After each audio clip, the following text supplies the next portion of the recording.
नमस्कार बच्चों, simplify academy के यूट्यूब चैनल पर आपका बहुत बहुत स्वागत है। और बच्चों, आज ये इस चैप्टर का हमारा थर्ड लेक्चर है और आज की क्लास में हम लोग डिस्कस करने वाले हैं फाइलम पॉरीफेरा। ठीक है, तो चलिए शुरू करते हैं। देखिए बच्चों, अगर बच्चों हम फाइलम पॉरीफेरा की बात करते हैं तो यहाँ पर सभी के सभी मेंबर्स जो हैं वो कहलाते हैं स्पंजेस।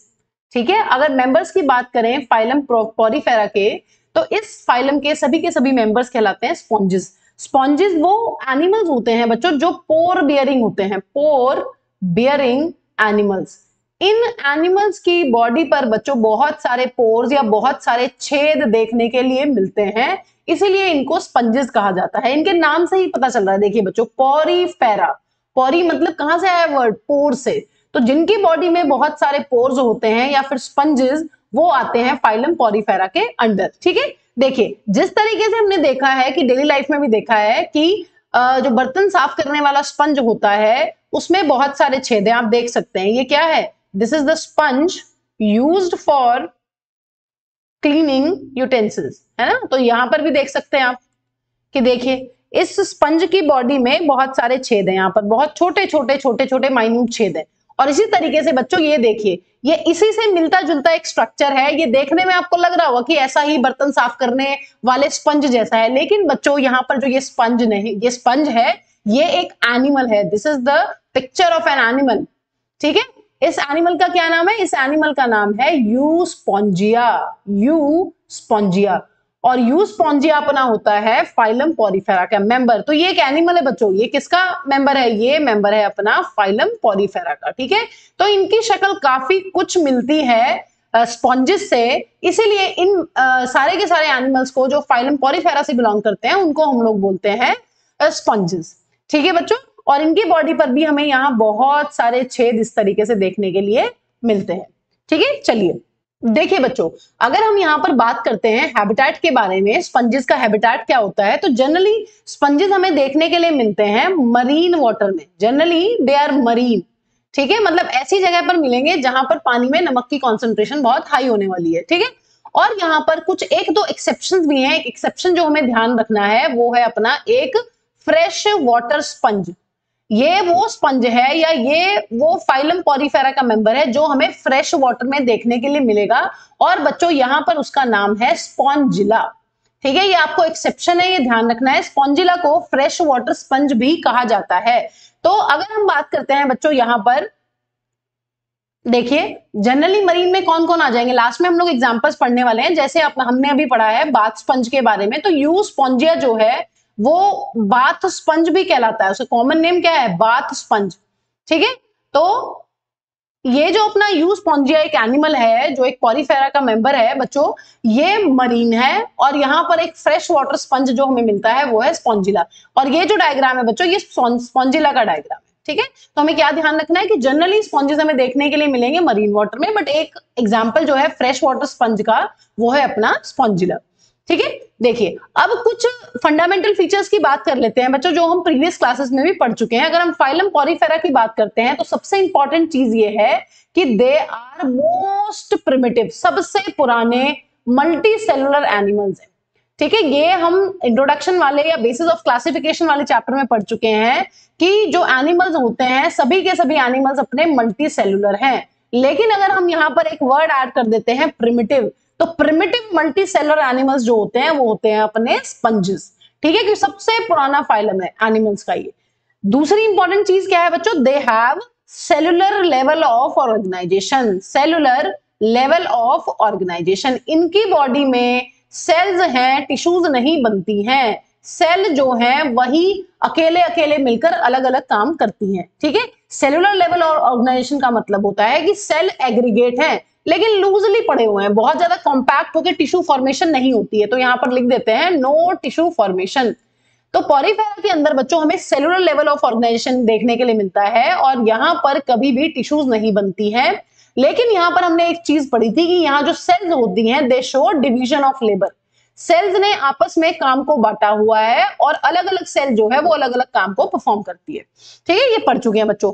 उसके बाद हम लोगों ने और जनरल फीचर्स में क्या पढ़ा था कि दीज आर, कौन से टाइप के एनिमल्स हैं? These are asymmetrical animals. Asymmetrical animals क्या होते हैं बच्चों? एसिमेट्रिकल एनिमल्स वो एनिमल्स होते हैं अगर हम किसी भी प्लेन कोन के सेंटर से पास करते हैं तो वो दो इक्वल हाफ्स में कभी भी डिवाइड नहीं होते हैं। Any plane passing through the centre does not divide the organism into two equal halves. तो ऐसे एनिमल्स को हम लोग बोलते हैं बच्चों एसिमेट्रिकल एनिमल्स। और एक इंपॉर्टेंट प्रॉपर्टी जो हम पहले ही पढ़ चुके हैं फाइलम पॉरीफेरा के बारे में, वो ये है बच्चों कि दे आर एसिलोमेट्स। एसिलोमेट्स का क्या मतलब है? एसिलोमेट्स वो एनिमल्स होते हैं which do not have any coelom. तो यहां पर देखने के लिए मिल जाएगा एब्सेंस ऑफ सिलोम।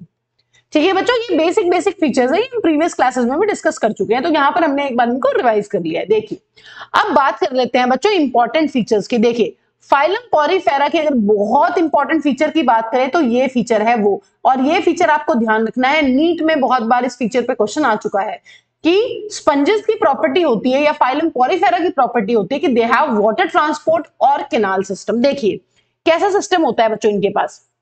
अगर इनकी बॉडी का हम लोग सेक्शन कट करके देखें तो इनकी बॉडी में इस तरीके से पूरी की पूरी बॉडी में बच्चों छेद मिलते हैं हमें। ठीक, अभी मैं क्या कर रही हूँ, मैं एक सेक्शन ड्रॉ करके दिखा रही हूँ आपको। बेसिकली मैं यहाँ पर एक स्पंज ड्रॉ कर रही हूँ। ठीक है, मान लीजिए ये एक अपना कोई स्पंज है। ठीक है, ये कोई एनिमल है बच्चों, ये एनिमल्स पढ़ रहे हैं। एनिमल्स सुनने में बड़े अजीब लगते हैं कि मैम ऐसे कैसे एनिमल्स हैं ये जिनकी बॉडी में छेद ही छेद हैं। बच्चों प्रिमिटिव एनिमल्स हैं, इनकी बॉडी में बहुत सारे छेद हैं। तो मान लीजिए ये कोई मैंने स्पंज का यहाँ पर डायग्राम बना दिया है, और कौन सा स्पंज है बच्चों? ये स्पंज है अपना एनिमल। ठीक है, और बच्चों जनरली क्या होता है, ये जो एनिमल्स होते हैं ये ससाइल होते हैं या स्टेशनरी होते हैं, ये मूव नहीं कर सकते, कैन नॉट मूव। ये क्या होते हैं, ये सबस्ट्रेटम से इस तरीके से यहाँ पर चिपके हुए होते हैं। ये सबस्ट्रेटम से क्या होते हैं, चिपके होते हैं। ऐसे एनिमल्स को हम लोग बोलते हैं सिसाइल, सिसाइल एनिमल्स। ठीक है, तो ये सिसाइल है, ये मूव नहीं करते, ये फिक्स्ड होते हैं। It's very weird to listen कि मैम ऐसे भी एनिमल्स होते हैं जो मूव नहीं करते, क्योंकि हम तो यही सोचते हैं एनिमल्स के बारे में कि animals can move, animals can go here and there, but ये प्रिमिटिव एनिमल्स है, ये मूव नहीं करते हैं। देखिए अब बच्चों का इनकी बॉडी का सेक्शन कट करा जाए तो यहाँ पर इस तरीके से ये देखिए, ये बॉडी में इनकी बहुत सारे हमें छेद देखने के लिए मिलते हैं, और इन छेदों को बच्चों हम कहते हैं ऑस्टिया। ठीक है, पॉरीफर्स की पहचान होती है कि इनकी बॉडी में यहाँ पर इस तरीके से बहुत सारे पोर्स हैं, इन पोर्स का नाम होता है ऑस्टिया। और बच्चों यहाँ पर देखिए बीच में कैविटी देखने के लिए मिल रही है, यहाँ पर एक खाली जगह होती है, इस खाली जगह का नाम होता है बच्चों स्पॉन्जोसील, स्पॉन्जोसील। और बच्चों यहाँ पर टॉप पर एक बहुत बड़ा सा छेद होता है, उस छेद का नाम होता है ऑस्कुलम। यहाँ पर ये इस तरीके से एक बड़ी सी ओपनिंग होती है, उस ओपनिंग को हम लोग बोलते हैं ऑस्कुलम। तो यहां पर अगर आपको फीचर्स पूछ लें कि भाई क्या कैरेक्टरिस्टिक फीचर्स हैं, तो ऑस्टिया, पोर्स का होना पॉरीफर्स की प्रॉपर्टी है, ऑस्कुलम का होना ये भी स्पंजेस में मिलता है सिर्फ, और स्पॉन्जोसील का होना, ये सारे के सारे बहुत ही इंपॉर्टेंट फीचर्स हैं जो हमें सिर्फ फाइलम पॉरीफेरा के अंदर देखने के लिए मिलता है। ठीक है, तो हम बच्चों यहाँ पर होता क्या है इन ऑर्गेनिजम्स के अंदर, देखिए इन ऑर्गेनिजम्स के अंदर ये होता है कि यहां से इस तरीके से पानी अंदर एंटर करता है, ऑस्टिया के थ्रू पानी अंदर एंटर करता है, और इस तरीके से पानी यहां से बाहर निकल जाता है ऑस्कुलम से। हमेशा पानी ऑस्टिया से एंटर करेगा और पानी जो है ऑस्कुलम से बाहर निकल जाएगा स्पॉन्जोसील कैविटी में होते हुए। ठीक है, तो अगर यहां पर वाटर कैनाल की बात करें या फिर वाटर ट्रांसपोर्ट सिस्टम की बात करें तो क्या होता है, वाटर एंटर्स थ्रू ऑस्टिया, और ऑस्टिया क्या होते हैं बच्चों, ऑस्टिया आर माइन्यूट पोर्स, बहुत छोटे छोटे छेद होते हैं। यहां पर हमने बहुत बड़े बड़े बनाकर दिखाए हैं ताकि हमें समझ में आ सके कि हम पढ़ना क्या चाह रहे हैं। Water enters through ostia minute pores in the body wall. ये जो छेद है, ये जो ऑस्टिया, ये कहां प्रेजेंट है बच्चों, ये हमारी प्रेजेंट है यहाँ बॉडी वॉल में। ये हमने बॉडी वॉल का सेक्शन कट किया है। ठीक है, मान लीजिए ऐसा स्पंज था, इस स्पंज की यहाँ पर बॉडी वॉल कट करके हमने ये सेक्शन देखा है। ठीक है, तो water enters through the ostia in the body wall, कहा जाता है उसके बाद into the enters into the spongocoel. और बच्चों स्पॉन्जोसील क्या होती है, स्पॉन्जोसील होती है एक सेंट्रल कैविटी, एक खाली जगह होती है इसकी बॉडी के अंदर, तो वो स्पॉन्जोसील है। अब क्या होता है बच्चों, इसके बाद पानी कहां जाता है, इसके बाद from spongocoel water goes out, from spongocoel water goes out, कहां से, out through, I must write through, wait, water goes out through osculum, through osculum। ठीक है, पानी हमेशा एंटर कहां से करेगा, पानी एंटर करेगा कहां से, ऑस्टिया से स्पॉन्जोसील में जाएगा और उसके बाद बाहर निकल जाएगा। देखिए बच्चों यहाँ पर 2-3 और इंपॉर्टेंट बातें हमें डिस्कस करनी है। वो बातें ये हैं कि देखिए ये जो स्पेस है, ये जो खाली जगह है जिससे एंटर कर रहा है, इसको बोलते हैं कैनाल, ठीक है। और इसको वाटर ट्रांसपोर्ट और वाटर कैनाल सिस्टम इसलिए बोलते हैं क्योंकि बच्चों ये इस सिस्टम की यहाँ पर बहुत इंपॉर्टेंट सिग्निफिकेंस है। यहां से फूड भी अंदर जाएगा, यहां से गैसेस भी अंदर जाएंगी और इस छेद से सारा का सारा वेस्ट भी बाहर जाने वाला है। पानी के साथ साथ फूड एंटर करेगा, पानी के साथ साथ ऑक्सीजन या फिर गैसेस एंटर करने वाली हैं और यहां से सारा का सारा वेस्ट बाहर जाने वाला है। तो स्पंजेस की बॉडी में वाटर ट्रांसपोर्ट सिस्टम का एक बहुत ही सिग्निफिकेंट रोल है, ठीक है बच्चों। दूसरी इंपॉर्टेंट चीज यहां पर यह है बच्चों, यहां पर बहुत इंपॉर्टेंट टाइप की एक सेल्स होती हैं, ठीक है। उन सेल्स का नाम होता है कॉनोसाइट्स, वो यहां पर प्रेजेंट होती है। देखिए मैं डायग्राम अभी आगे बता रही हूं कि एक कॉनोसाइट का डायग्राम कैसा होता है, मैं यहां पर लिख देती हूँ। यहां पर है आपका कॉनोसाइट्स, ये बहुत स्पेशल टाइप की सेल्स होती है बच्चों, जो हमें और कहीं किसी फाइलम में देखने के लिए नहीं मिलेंगी, वो सिर्फ यहीं पर मिलती है। तो इस तरीके से जो स्पॉन्जोसील है अंदर से, वो इस तरीके से यहां पर लाइंड होती है अपने कॉनोसाइट्स से, ठीक है। यहां पर इस तरीके से बहुत सारे कॉनोसाइट्स प्रेजेंट है और यहां पर ये पूरी की पूरी स्पॉन्जोसील को लाइन कर देने वाले हैं यहां पर, ठीक है बच्चों। और दूसरी इंपॉर्टेंट चीज है, ये जो अपने सेल्स होते हैं यहां पर भी प्रेजेंट होते हैं कैनाल में, ठीक है। जो कैनाल में, जो ऑस्टिया के बाद जो कैनाल आती है, उस कैनाल को भी ये पूरा का पूरा क्या करते हैं, ये कॉनोसाइट्स जो है यहां पर भी अपने प्रेजेंट होते हैं। तो हमें यहाँ पर क्या इंपॉर्टेंट ध्यान रखनी है, हमें क्वेश्चन डायरेक्टली यही पूछा जाता है। मैच द फॉलोइंग बहुत आते हैं बच्चों इस चैप्टर से, सीधा क्वेश्चन आएगा पॉरीफेरा के किसी एक मेंबर का नाम दे देंगे ऑर्गेनिज्म का, और एक साइड ऑप्शन में दिया होगा आपको वाटर ट्रांसपोर्ट या फिर वाटर कैनाल सिस्टम। हमें एक और सिस्टम अपने कोर्स में पढ़ना है बच्चों, वो है वाटर वैस्कुलर सिस्टम, वो हमें इकाइनोडर्मेटा में देखने के लिए मिलता है, ठीक है। उसको हम आगे डिस्कस करेंगे। अभी हमें क्या ध्यान रखना है, ऑस्टिया से पानी एंटर करेगा, स्पॉन्जोसील में जाएगा और स्पॉन्जोसील से पानी ऑस्कुलम के थ्रू अपना बाहर निकल जाता है, ठीक है। देखिए अब यहां पर कॉनोसाइट्स को डिस्कस कर देते हैं। कॉनोसाइट्स जो होते हैं बच्चों, वो होते हैं कॉलर सेल्स। देखिए क्यों इनको ऐसा बोला जा रहा है। अगर हम कॉनोसाइट की बात करें बच्चों, है तो ये एक एनिमल का ही सेल ना। एक एनिमल सेल की क्या क्या फीचर्स होती हैं, एक एनिमल सेल के पास अपनी रहने वाली है सेल मेम्ब्रेन, और इस सेल के पास अपना रहने वाला है बच्चों न्यूक्लियस, और यहां पर हमें मिलने वाला है साइटोप्लाज्म। जो एक एनिमल सेल की प्रॉपर्टी होती है वो सभी कुछ हमें यहां पर बच्चों देखने के लिए मिलेगा। लेकिन बच्चों यहां पर एक स्पेशल चीज होती है। यहां पर क्या होता है, हमने, अगर आपने नहीं पढ़ा है अभी तक तो हम इसको टिश्यूज वाले चैप्टर में पढ़ेंगे। कई बार क्या होता है बच्चों, कोई कोई सेल जो होती है वो अपने साइटोप्लाज्म को सेल मेम्ब्रेन की फ्लेक्सिबिलिटी की वजह से आगे पुश कर देती है और इस तरीके से फिंगर लाइक प्रोजेक्शंस बना देती है। इस तरीके से क्या करती है, इस तरीके से बहुत सारी फिंगर लाइक प्रोजेक्शंस बना देती है कोई cell. In finger like projections को बच्चों हम लोग बोलते हैं माइक्रोविली। बेसिकली क्या होती है, ये प्रोजेक्शंस होती हैं अपनी सेल मेम्ब्रेन की। सेल मेम्ब्रेन जो है वो आगे की तरफ प्रोट्यूड करती है और इनके अंदर यहां पर इस तरीके से साइटोप्लाज्म भर जाता है, ठीक है। तो बच्चों यहां पर ये सारे में इस तरीके से गोल घेरे में प्रेजेंट होगी, जैसे कॉलर होता है ना, कॉलर इस तरीके से। ये जो माइक्रोविली है ये एक सेल के अराउंड इस तरीके से प्रेजेंट होगी, इस तरीके से, इस तरीके से, ठीक है। यहां पर हमें क्या मिलने वाला है, इसके टॉप पे इस तरीके से ये माइक्रोविली सर्कुलर वे में मिलने वाली है और ये बनाएंगे एक कॉलर। इसी को बोलते हैं बच्चों हम कॉलर। इसीलिए जो अपनी स्पेशल टाइप की सेल्स हैं जो सिर्फ पॉलीफेरा फाइलम में देखने के लिए मिलती हैं बच्चों, उनको कहते हैं कॉनोसाइट्स, और कॉनोसाइट्स का नाम होता है कॉलर सेल्स। अब बच्चों यहां पर एक और इंटरेस्टिंग चीज है, यहां पर हमें फ्लैजिला भी देखने के लिए मिलता है। इस तरीके से यहां से इन सेल से एक फ्लैजिला भी अपना बाहर निकलता है। तो जो कॉलर सेल्स होती है, कॉनोसाइट्स होती हैं बच्चों, दे आर फ्लैजिलेटेड सेल्स। अब मैम इस फ्लैजिला का क्या सिग्निफिकेंस है, इसका बहुत इंपॉर्टेंट रोल है बच्चों। क्या इंपॉर्टेंट रोल है, देखिए यहां पर जब भी इनकी सराउंडिंग में फूड आएगा, ठीक है, ये क्या करेंगे, इस फूड को अंदर ले लेंगे और इस फूड को यहां पर डाइजेस्ट करते हैं। यहां पर इन एनिमल्स में कोई स्पेसिफिक सिस्टम नहीं है डाइजेशन के लिए, ये स्पेशल सेल्स हैं जो क्या करती हैं बच्चों, जो डाइजेशन का काम करती हैं। तो यहां पर ये सेल्स डाइजेशन का काम भी परफॉर्म करने वाली है।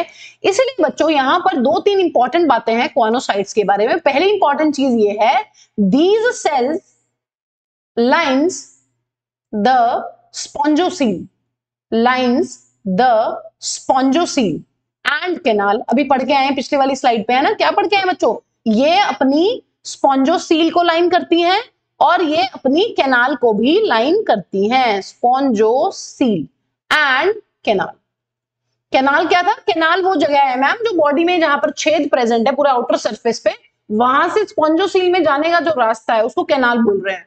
तो कैनाल को भी लाइन करेंगी ये, और ये स्पॉन्जोसील को जो अंदर की सेंट्रल कैविटी है उसको भी लाइन करती है स्पेशल सेल्स। ठीक है, और क्या रोल है बच्चों इन सेल्स का? इन सेल्स का इंपॉर्टेंट रोल होता है इंट्रासेलुलर डाइजेशन में। ये भी बच्चों इस फाइलम की एक बहुत ही इंटरेस्टिंग और बहुत ही इंपॉर्टेंट प्रॉपर्टी है, इंट्रासेलुलर डाइजेशन। सिर्फ और सिर्फ इंट्रासेलुलर डाइजेशन हमें इसी फाइलम में देखने के लिए मिलता है। अभी हम अगले वाले फाइलम्स में पढ़ेंगे, दो फाइलम्स में, निडेरिया में और टीनोफोरा में, कि वहां पर एक्स्ट्रा सेलुलर डाइजेशन भी होता है और इंट्रासेलुलर भी होता है। लेकिन सिर्फ इंट्रासेलुलर डाइजेशन हमें कहां देखने के लिए मिलता है? Only one way of digestion, that is intracellular digestion is seen in phylum Porifera. तो इंट्रासेलुलर डाइजेशन का मतलब होता है digestion inside the cell, digestion inside the cell. Intra मतलब अंदर, इंट्रा क्या मतलब होता है? इंट्रा का मतलब होता है विद इन, किसी चीज के अंदर। तो यहां पर कॉनोसाइट्स या फिर कॉलर सेल्स के अंदर ही डाइजेशन मिलने वाला है। ठीक है बच्चों, तो अगर हमें ये बहुत सबसे इंपॉर्टेंट प्रॉपर्टीज पूछी जाएंगी फाइलम पॉरीफेरा की, तो वाटर ट्रांसपोर्ट सिस्टम और वाटर कैनाल सिस्टम, और दूसरी इंपॉर्टेंट चीज है कॉनोसाइट्स और कॉलर सेल्स। ठीक है, ये हमें सिर्फ यहीं पर देखने के लिए मिलती है। अब देखिए, अगर हम सिग्निफिकेंस की बात करते हैं कि क्या सिग्निफिकेंस है वाटर कैनाल सिस्टम या फिर वाटर ट्रांसपोर्ट सिस्टम का स्पंजेस में, तो बच्चों क्या बताया अभी? पहली इंपॉर्टेंट चीज है, इनका इंपॉर्टेंट रोल होता है फूड गैदरिंग में। फूड गैदरिंग, ये क्या करते हैं? आसपास पानी में फूड पड़ा रहता है, यहाँ पर इस तरीके से, यहाँ पर क्या मिलेगा? यहाँ पर रहता है फूड। ये एक स्पंज है और इनकी बॉडी के आसपास फूड पड़ा हुआ है। अगर इस फूड को अंदर एंटर करना है तो ये पानी के साथ अंदर एंटर करते हैं इस तरीके से ऑस्टिया के थ्रू।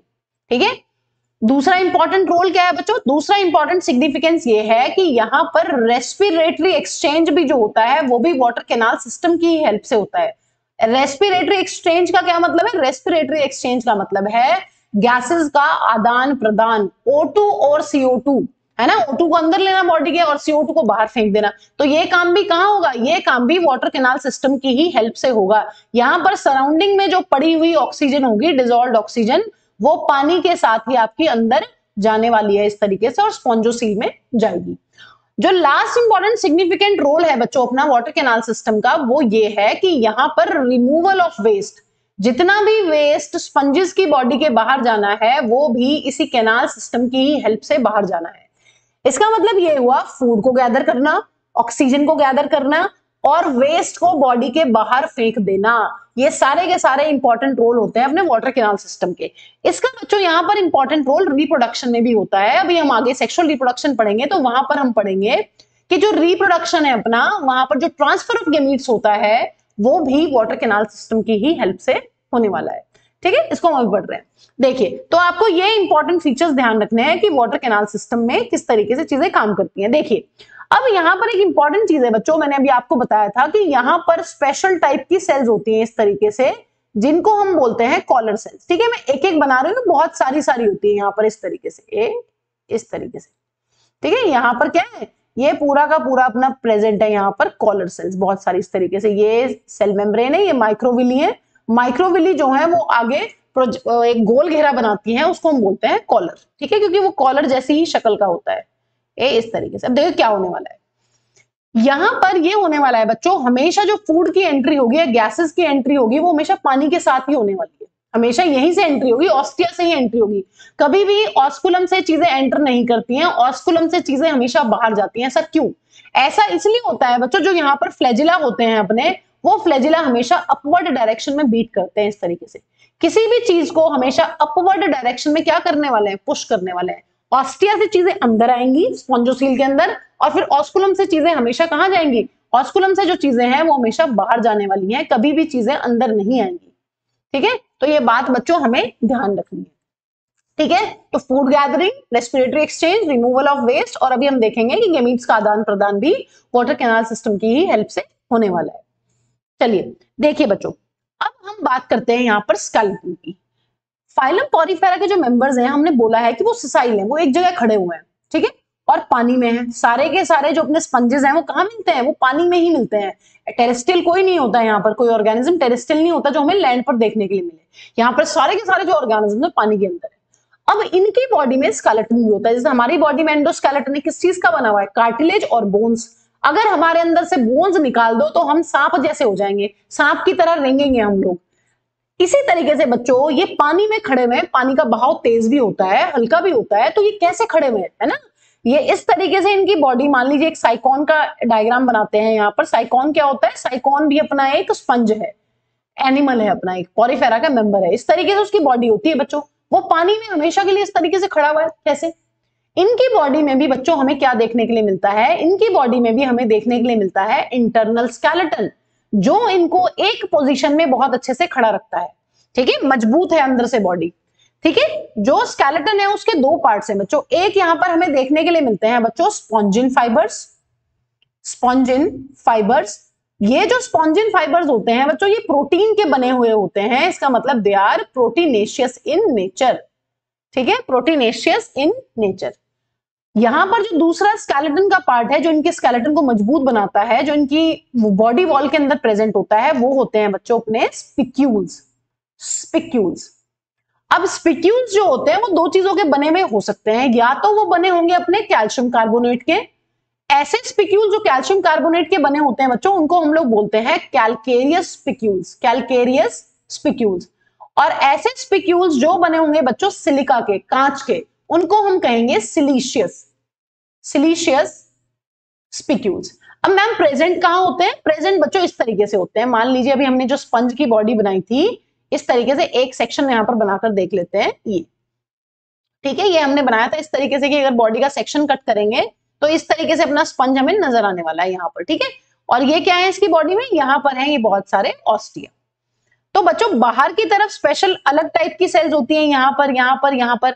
अंदर बहुत अलग टाइप की सेल्स होती हैं। यहाँ पर अपनी कॉनोसाइट्स है ना, बहुत सारी लेयर्स होती हैं इनकी बॉडी वॉल में, वो हमें डिस्कस नहीं करनी है। हम सिर्फ ये देख रहे हैं कि ये इनकी बॉडी वॉल है, और बॉडी वॉल के अंदर ही प्रेजेंट होती हैं अपनी ये स्केलेटन। ठीक है, वो मैं तुम्हें बताना चाह रही हूँ। यहाँ पर देखिए, तो यहां पर इस तरीके से अंदर पड़े हुए हैं, यहाँ पर। ठीक है, यहां पर पड़े हुए हैं अपने क्या, यहां पर सेंट्रल पार्ट में पड़े हुए हैं अपना स्केलेटन। स्पिक्यूल्स मिलेंगे, या फिर बच्चों हमें देखने के लिए मिलते हैं स्पॉन्जिन फाइबर्स। स्पिक्यूल्स जो होते हैं वो इस तरह के स्ट्रक्चर्स होते हैं। ठीक है, इस तरीके से। ठीक है, इस तरीके से। और ये अपने होते हैं स्पॉन्जिन फाइबर्स इस तरीके से। इसका मतलब यहां पर हमें क्या मिलने वाला है, यहां पर हमें देखने के लिए मिलने वाला है सिर्फ और सिर्फ एंडोस्केलेटन। यहां पर इस तरीके से बीच में पूरा भरा हुआ होगा। और ये जो है स्पिक्यूल्स और स्पॉन्जिन फाइबर्स बच्चों, ये इनको मजबूती देते हैं और इनको इतना एबल बनाते हैं कि ये पानी में हमेशा के लिए खड़े रहे, सेसाइल रहे। ठीक है, तो this is all about it's skeleton. अब बात कर लेते हैं बच्चों स्पॉन्जेस रिप्रोड्यूस किस तरीके से करते हैं। देखिए स्पॉन्जेस के अंदर हमें दोनों टाइप का रिप्रोडक्शन देखने के लिए मिलता है। यहां पर एसेक्सुअल रिप्रोडक्शन भी होता है, जिसमें एक पेरेंट की ही जरूरत होती है और जिसमें कोई गैमीट्स का कॉन्सेप्ट नहीं होता। और इनके अंदर बच्चों हमें सेक्सुअल रिप्रोडक्शन भी देखने के लिए मिलता है। सेक्सुअल रिप्रोडक्शन की खास बात बच्चों हमने ये पढ़ी हुई है कि यहां पर दोनों चीजें होती हैं। यहां पर गैमीट्स बनते हैं और गैमीट्स फ्यूज भी करते हैं, formation and fusion of gametes. ये बात हम बहुत बार अपने कोर्स में अभी तक पढ़ चुके हैं कि सेक्सुअल रिप्रोडक्शन की पहचान ये होती है कि वहां पर गैमीट्स बनेंगे और गैमीट्स आपस में फ्यूज करेंगे और जाइगोट बनेगा और फिर फर्दर डेवलपमेंट होगी। ठीक है, अगर हम एसेक्सुअल रिप्रोडक्शन की बात करते हैं तो बच्चों स्पॉन्जेस में हमें दो टाइप का एसेक्सुअल रिप्रोडक्शन देखने के लिए मिलता है। पहला है अपना फ्रेगमेंटेशन। फ्रेगमेंटेशन देखिए बच्चों अभी तक हम कितनी बार पढ़ चुके हैं। हमने एल्गा में भी पढ़ा फ्रेगमेंटेशन होता है, हमने फंगी में भी पढ़ा फ्रेगमेंटेशन होता है, और हम यहां भी पढ़ रहे हैं कि देखिए फ्रेगमेंटेशन होता है। यहां पर क्या है अपना, यहां पर भी यही होगा जो फ्रेगमेंटेशन में होता है कि स्पंज की बॉडी से कोई एक पार्ट टूटेगा, वो पार्ट क्या करेगा, जमीन पर गिरेगा और पानी के अंदर, और वहां पर वो जर्मिनेट करके क्या बना देगा, वो बना देगा अपना पूरा का पूरा स्पंज। देखिए एनिमल्स हैं, लोअर एनिमल्स हैं, यहां पर भी हमें फ्रेगमेंटेशन देखने के लिए मिलती है। और दूसरा मोड ऑफ एसेक्सुअल रिप्रोडक्शन है बच्चों अपना जेम्यूल फॉर्मेशन। जेम्यूल फॉर्मेशन ये पहले 12th क्लास की एनसीईआरटी के फर्स्ट चैप्टर में दिया होता था, वो चैप्टर आपके कोर्स से डिलीट हो गया बच्चों, लेकिन फिर भी आपको ये बात पता होनी चाहिए कि इंटरनल बड का बनना भी एक एसेक्सुअल मोड ऑफ रिप्रोडक्शन होता है इन स्पंजेस। ठीक है, तो चलिए एक एक करके डिस्कस कर लेते हैं तीनों को। अगर फ्रेगमेंटेशन की बात करते हैं तो बच्चों फ्रेगमेंटेशन में देखिए क्या होता है। फ्रेगमेंटेशन में ये होता है, मान लीजिए ये एक अपना मेंबर है फाइलम पॉरीफेरा का, इस एनिमल का नाम है बच्चों साइकॉन, ठीक है। यहां पर क्या होगा, इसका ये जो फ्रेगमेंट है ये टूट कर नीचे गिर जाता है, ये जो फ्रेगमेंट है ये टूटेगा और ये पीस नीचे गिरेगा। अब देखिए पानी में है सब कुछ, आपको पता है सारे के सारे जो स्पंजेस होते हैं वो पानी में होते हैं, जब मैं कह रही हूं जमीन पर तो पानी में ही, वाटर बॉडी के अंदर ही गिरेगा इस तरीके से। और यहां पर ये क्या करने वाला है, यहां पर ये हो जाएगा दोबारा से नए साइकॉन को जन्म देगा, इस तरीके से ग्रो कर करके क्या हो जाएगा बच्चों, इस तरीके से यहां पर ये ग्रो कर करके बड़ा हो जाएगा और ये बना देगा एक नया स्पंज। इसको कहते हैं फ्रेगमेंटेशन। जब किसी स्पंज का एक फ्रेगमेंट टूटकर दोबारा से जर्मिनेट होकर एक नए साइकॉन को जन्म दे, इसको हम लोग बोलते हैं फ्रेगमेंटेशन। देखिए ये एक एसेक्सुअल रिप्रोडक्शन का मोड है बच्चों, यहां पर एक सिंगल पेरेंट से ही काम चल जाएगा, दूसरे पेरेंट की यहां पर जरूरत नहीं है, ठीक है। जो दूसरा मोड है बच्चों अपना एसेक्सुअल रिप्रोडक्शन का, वो है जेम्यूल फॉर्मेशन। देखिए जेम्यूल क्या होता है, वैसे ये इसका बहुत डिटेल आपके कोर्स में नहीं है, बट ये आपको पता होना चाहिए क्योंकि ये डायग्राम आपको कंफ्यूज करता है हमेशा से। जेम्यूल का मतलब होता है बच्चों, यहां पर ये बहुत सारी सेल्स होती हैं जिनको हम कहते हैं आर्कियोसाइट्स, और इन आर्कियोसाइट्स को घेर रखा है यहां पर स्पिक्यूल्स ने। तो इस कॉम्पोजिट स्ट्रक्चर को, इस कंबाइंड स्ट्रक्चर को हम लोग बोलते हैं जेम्यूल। इस तरीके से मान लीजिए ये कोई किसी साइकॉन की बॉडी है या किसी भी पॉरीफेरा की एनिमल की बॉडी है, तो इनकी बॉडी के अंदर इस तरीके से बहुत सारे क्या बन जाते हैं, बहुत सारे जेम्यूल्स बन जाते हैं बॉडी के अंदर। और ये जेम्यूल्स बच्चों जब बॉडी से डी अटैच होते हैं, मान लीजिए ये जेम्यूल यहाँ पर डी अटैच हुआ और यहाँ पर इस तरीके से ये पानी के अंदर ही है और इस तरीके से यहाँ पर ये सबस्ट्रेटम पे आकर गिर गया, तो ये क्या करेगा, ये एक नए इंडिविजुअल को जन्म देगा। ये क्या बनाएगा बच्चों, ये जन्म देने वाला है एक नए इंडिविजुअल को। हम रिप्रोडक्शन पढ़ रहे हैं, रिप्रोडक्शन का क्या मतलब होता है, रिप्रोड्यूस। एक ऑर्गेनिज्म जब अपने जैसे ही दूसरे ऑर्गेनिज्म को जन्म दे, यहां पर क्या हुआ है, यहां पर बॉडी में से एक फ्रेगमेंट टूट के नीचे गिरा है, वो पूरा ग्रो करके उसने एक नया इंडिविजुअल बनाया। ये क्या है, ये है एक न्यू ऑर्गेनिज्म। इसी तरीके से बच्चों जेम्यूल्स क्या करते हैं, जेम्यूल्स बेसिकली वैसे तो दो काम करते हैं, एक तो ये साइकॉन को या किसी भी पॉरीफेरा के मेंबर को बचाते हैं अनफेवरेबल कंडीशन से, और दूसरा ये हेल्प करते हैं बच्चों इनको न्यू इंडिविजुअल्स को जन्म देने में, ठीक है। तो ये बात हमें ध्यान रखनी है कि दो तरीके से एसेक्सुअल रिप्रोडक्शन होता है अपने पॉरीफेरा के अंदर। देखिए अब बात करते हैं बच्चों सेक्सुअल रिप्रोडक्शन की। देखिए पहली इंपॉर्टेंट चीज तो यहां पर ये है बच्चों, ये लोअर एनिमल्स हैं, लोअर एनिमल्स के अंदर सेक्सेस सेपरेट नहीं है, मतलब मेल और फीमेल जो सेक्स ऑर्गन्स हैं वो एक ही बॉडी के अंदर है। यहां पर देखिए अगर बात करते हैं यहां पर साइकॉन का ही डायग्राम बना लेते हैं बच्चों दोबारा से, ये अपना एक स्पंज है साइकॉन, ठीक है। अब इसकी बॉडी के अंदर वैसे दोनों चीजें अपनी बनने वाली हैं, यहां पर क्या है, यहां पर एग्स भी बनेंगे और यहां पर बच्चों स्पर्म्स भी बनेंगे। ऐसे ऑर्गेनिजम्स जिनके अंदर मेल और फीमेल सेक्स या मेल और फीमेल गैमीट्स दोनों बनते हैं उनको हम कहते हैं हर्माफ्रोडाइट। यहां पर एक ट्रिक आप लर्न कर लीजिए बच्चों, भीम। भीम का क्या मतलब है, ऐसे ऑर्गेनिज्म जो बाइसेक्सुअल होते हैं। बाइसेक्सुअल का मतलब है जिनके अंदर मेल और फीमेल सेक्स ऑर्गन्स एक ही बॉडी में प्रेजेंट होते हैं, उनको बाइसेक्सुअल कहते हैं। उनका दूसरा नाम अपना होता है हर्माफ्रोडाइट, हर्माफ्रोडाइट। और इनका एक तीसरा नाम होता है, इनको हम लोग बोलते हैं मोनोशियस, मोनोइशियस। ये बात बच्चों में ध्यान रखनी है, हमारे बहुत काम आने वाली है। तो सारे के सारे जो फाइलम पॉरीफेरा के मेंबर्स हैं, स्पंजेस हैं, they are hermaphrodite, sexes are not separate. पहली इंपॉर्टेंट चीज। इसका मतलब मैम फिर तो यहाँ पर एक ही बॉडी के अंदर दोनों बन रहे हैं, दोनों आपस में ही गैमीट एग और स्पर्म को फर्टिलाइज कर देते होंगे, नहीं। एक इंटरेस्टिंग चीज बच्चों यहाँ पर ये है, एनिमल्स के अंदर भी और नेचर में भी कभी भी सेल्फ फर्टिलाइजेशन को एक्सेप्ट नहीं किया जाता है। 12th क्लास के चैप्टर में आप पढ़ोगे इनब्रीडिंग डिप्रेशन। अगर कोई एक इंडिविजुअल अपने ही एग और अपने ही स्पर्म को बार बार फर्टिलाइज करता रहेगा तो कभी भी उसके जेनेटिक मटेरियल में चेंज नहीं आ पाएगा, वो कभी भी इवॉल्व नहीं कर पाएगा। तो यहाँ पर जो नेचर है वो खुद से ही प्रेफर करती है क्रॉस फर्टिलाइजेशन।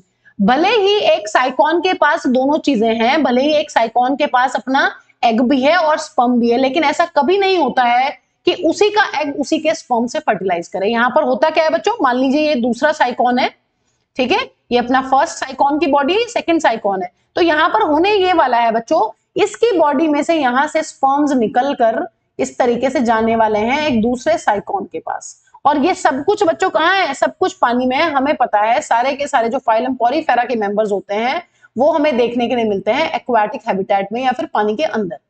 ठीक है, तो यहाँ पर क्या होगा, पानी की हेल्प से जाने वाले हैं स्पर्म्स अंदर। अब हमें पता है जो दूसरा साइकॉन है उसकी बॉडी में क्या होंगे, छेद। जो स्पर्म्स जाएंगे बच्चों वो कहां से जाएंगे, वो जाएंगे ऑस्कुलम से। हमें पता है कि बॉडी में बाहर जाने का एक ही रास्ता है, ऑस्कुलम। स्पर्म्स जाएंगे ऑस्कुलम से बाहर, है ना। मैंने भी आपको बताया था कि वाटर कैनाल सिस्टम का इंपॉर्टेंट रोल होता है रिप्रोडक्शन में भी। तो देखिए osculum is a part of water canal system, तो वहां से जो स्पर्म्स हैं वो बाहर जा रहे हैं। और दूसरी इंटरेस्टिंग चीज ये है बच्चों, अब आपको पता है दूसरे साइकॉन के अंदर ये स्पर्म्स कैसे एंटर करें, क्या ऑस्कुलम से एंटर करेंगे, नहीं। कहां से एंटर करते हैं हमेशा, मैम इनकी बॉडी में इस तरीके से यहां पर बहुत सारे ऑस्टिया प्रेजेंट है, बहुत सारे छेद प्रेजेंट है। इन ऑस्टिया से जाने वाले हैं ये स्पर्म्स इनकी बॉडी के अंदर। और यहां पर क्या होगा बच्चों, यहां पर इनको मिलने वाला है एग। ठीक है, तो अगर हम बात करें फर्टिलाइजेशन की बच्चों, फर्टिलाइजेशन कैसा होगा आपने पढ़ा हुआ है पहले भी, अगर नहीं आपको पता है तो सुन लीजिए। इंटरनल फर्टिलाइजेशन वो होता है जो बॉडी के अंदर हो, एक्सटर्नल फर्टिलाइजेशन होता है जो बॉडी के बाहर हो। अब यहां पर देखिए कैसा फर्टिलाइजेशन हो रहा है। फर्टिलाइजेशन सभी को पता है, फर्टिलाइजेशन का मतलब होता है मेल और फीमेल गैमीट का मिलना। मान लीजिए ये फीमेल गैमीट है और ये मेल गैमीट है, इन दोनों के जुड़ने के बाद बनेगा डिप्लॉयड जाइगोट। ठीक है, बनेगा ना जाइगोट। तो यहां पर जाइगोट कहां बनने वाला है, बॉडी के बाहर या बॉडी के अंदर, तो ये बनेगा बॉडी के अंदर। इसीलिए बच्चों यहां पर बोलते हैं कि जो फर्टिलाइजेशन है वो है अपनी internal. Internal fertilization is seen in sponges. और कैसा फर्टिलाइजेशन है, क्रॉस फर्टिलाइजेशन भी है, सेल्फ फर्टिलाइजेशन नहीं है। उसी साइकॉन का एग जो है उसी के स्पर्म से फ्यूज नहीं हुआ है, एक बॉडी में से निकला है स्पर्म और दूसरे एग के साथ जाकर हुआ है वो फ्यूज, इसलिए इसको बोलते हैं बच्चों क्रॉस फर्टिलाइजेशन, जहां पर स्पर्म और एग जो है वो अलग अलग बॉडी या अलग अलग ऑर्गेनिजम्स के थे। अलग अलग ऑर्गेनिज्म मतलब दो साइकॉन में थे। ठीक है, तो यहां पर हमें एक बात ध्यान रखनी है बच्चों कि जो सेक्सेस है वो सेपरेट नहीं है, फर्टिलाइजेशन जो है वो अपना इंटरनल है, क्रॉस फर्टिलाइजेशन है। नेक्स्ट इंपॉर्टेंट चीज ये है कि मैम क्या इस जाइगोट से डायरेक्टली जो है वो अडल्ट बन जाता है, धीरे धीरे धीरे एम्ब्रियो आने के बाद जाइगोट से एम्ब्रियो बनेगा, एम्ब्रियो से फिर अडल्ट बन जाएगा, नहीं। यहां पर बच्चों क्या होता है, एक इनडायरेक्ट डेवलपमेंट होती है और इनडायरेक्ट डेवलपमेंट में एक स्टेज बनती है जिसको बोलते हैं लार्वा। यहां पर कैसा डेवलपमेंट देखने के लिए मिलता है, ऐसा डेवलपमेंट जिसमें जो है जाइगोट डायरेक्टली एक अडल्ट में ना बनाए, उसको बोलते हैं इनडायरेक्ट डेवलपमेंट। देखिए जैसे फ्रॉग में होता है बच्चों, फ्रॉग में जाइगोट बनता है, जाइगोट बनने के बाद एक स्टेज बनती है बहुत अजीबोगरीब सी, उसको बोलते हैं हम टेडपोल, है ना। टेडपोल लार्वा बनता है ना फ्रॉग के अंदर। तो ऐसी डेवलपमेंट जिसमें डायरेक्टली ऐसा ऑर्गेनिज्म ना बने जो सीधा अडल्ट को जन्म दे, उसको हम बोलते हैं इनडायरेक्ट डेवलपमेंट। जैसे हमारे अंदर होता है, हमारे अंदर डायरेक्ट डेवलपमेंट होता है, जब हमारा जन्म होता है तो हमारे सारे के सारे फीचर्स किससे मिलते हैं, मिलते हैं। जैसे हम बड़े होकर बनेंगे, हमारे पास एक नाक होगी जब हम पैदा हुए हैं, जब हम बड़े होंगे तो भी हमारे पास एक नाक होगी। हमारे पास दो हाथ थे जब हम पैदा हुए थे और जब हम बड़े हो जाएंगे तब भी हमारे पास दो हाथ रहेंगे। तो हमारे फीचर्स जो है, एक्सटर्नल फीचर्स या मॉर्फोलॉजिकल फीचर्स, वो बिल्कुल मैच करते हैं। तो हमारी डेवलपमेंट डायरेक्ट है, लेकिन इनडायरेक्ट डेवलपमेंट में बीच में एक ऐसी स्टेज बनती है जिसको लार्वा बोलते हैं, जो बिल्कुल जिसकी शक्ल एडल्ट से नहीं मिलती, मॉर्फोलॉजिकली बिल्कुल डिफरेंट होता है ये लार्वा अपने एडल्ट से। ठीक है, तो ऐसी डेवलपमेंट को क्या बोलते हैं हम, इनडायरेक्ट डेवलपमेंट। ठीक है बच्चों, तो ये सारी की सारे कॉन्सेप्ट सेक्सुअल रिप्रोडक्शन के हमें पता होने चाहिए। अब यहां पर इनको बच्चों एक बार नोट कर लेते हैं। पहली इंपॉर्टेंट चीज है बच्चों यहां पर, sexes are not separate. Male और फीमेल को अलग अलग नहीं बता सकते हो कि मेल कौन है फीमेल कौन है, मतलब eggs and sperms are produced in same organism. दोनों जो ऑर्गेनिज्म है, एक ऑर्गेनिज्म वो दोनों चीजें प्रोड्यूस कर सकता है। ऐसे ऑर्गेनिज्म को क्या बोलते हैं बच्चों, ऐसे ऑर्गेनिजम्स को हम बोलते हैं हर्माफ्रोडाइट। इसका मतलब बच्चों यहां पर जो पॉलीफेरा के मेंबर्स हैं वो है अपने हर्माफ्रोडाइट, है ना, सेक्सेस सेपरेट नहीं है। दूसरी इंपॉर्टेंट चीज है, यहां पर क्या होगा, सेक्सुअल रिप्रोडक्शन की बात कर रहे हैं, सेक्सुअल रिप्रोडक्शन में formation and fusion of gamete होना ही होना है। ठीक है, फर्टिलाइजेशन कैसी है बच्चों यहां पर पॉलीफेरा में, पॉलीफेरा में जो फर्टिलाइजेशन होती है वो होती है अपनी इंटरनल। फर्टिलाइजेशन कैसी होती है बच्चों, फर्टिलाइजेशन हमें यहां जो देखने के लिए मिलेगी वो होगी अपनी इंटरनल फर्टिलाइजेशन। इंटरनल फर्टिलाइजेशन का मतलब होता है fusion of male and female gamete with in the body, with in the body. तो यहाँ पर बॉडी के अंदर ही फर्टिलाइजेशन होने वाली है, ऐसी फर्टिलाइजेशन को बोलते हैं इंटरनल फर्टिलाइजेशन। लास्ट इंपॉर्टेंट चीज है बच्चों, यहां पर जो डेवलपमेंट होती है वो होती है इनडायरेक्ट डेवलपमेंट।